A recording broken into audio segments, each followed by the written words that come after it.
তরি তরকার দামও হবে না হিসাব 100-150 টাকা লাভ হয়েছে, আর এখন মনে হয় 60-70 টাকা লাভ। বিলুপ্তর পথে আলমডাঙ্গা ঐতিহ্যবাহী হস্ত তাঁত শিল্প। আলমডাঙ্গার হস্ত তাঁত শিল্প একসময় এখানকার সংস্কৃতি ও অর্থনীতির অন্যতম প্রধান চালিকা শক্তি ছিল। দক্ষ তাঁত শিল্পের হাতে তৈরি কাপড় কেবলমাত্র স্থানীয় বাজার নয়, দেশের বিভিন্ন স্থানে কদর ছিল। হয়ে পর্যন্তই আগে যা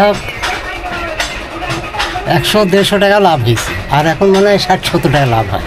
ওর সঙ্গে 6টার ওর ওপর ওঠা যায় না, ওই 100 টাকা 100ই থাকে।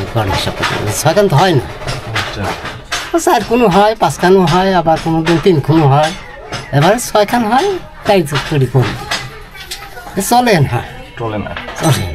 বাইরে সব পারলুম মেশিন কারেন্ট করে, এর জন্য আপনাদের আমাদের এটি মার খাই গেছে। ওরা করি পাবনা সিরাজগঞ্জ, ওরা মানে টেরাককে টেরাক সাপ্লাই দেয়। আগে তো ওরা করিনি, সব সেট দিন তো ওরা করি, মানে এর একের উইটি যা মতো নিয়ে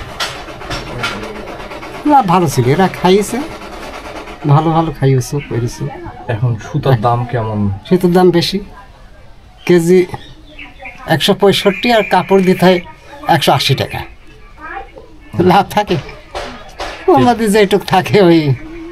এর জন্য আপনারা হচ্ছে এই ব্যবসার থেকে সবাই গোটাই নিয়েছেন? হ্যাঁ হ্যাঁ, সব উইটি ওই এখন মেয়ে ছেলেরা হয়তো বসে থাকে সে মহলে, যেটুক হয় মাস গেলে কিংবা সপ্তাহ গেলে, পুরুষ করতে গেলে চলবে না।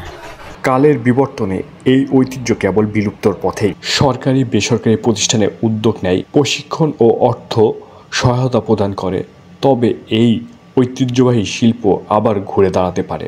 অচিরেই আলমডাঙ্গার এই গৌরবময় তাঁত শিল্প কেবল স্মৃতির পাতায় সীমাবদ্ধ হয়ে যাবে।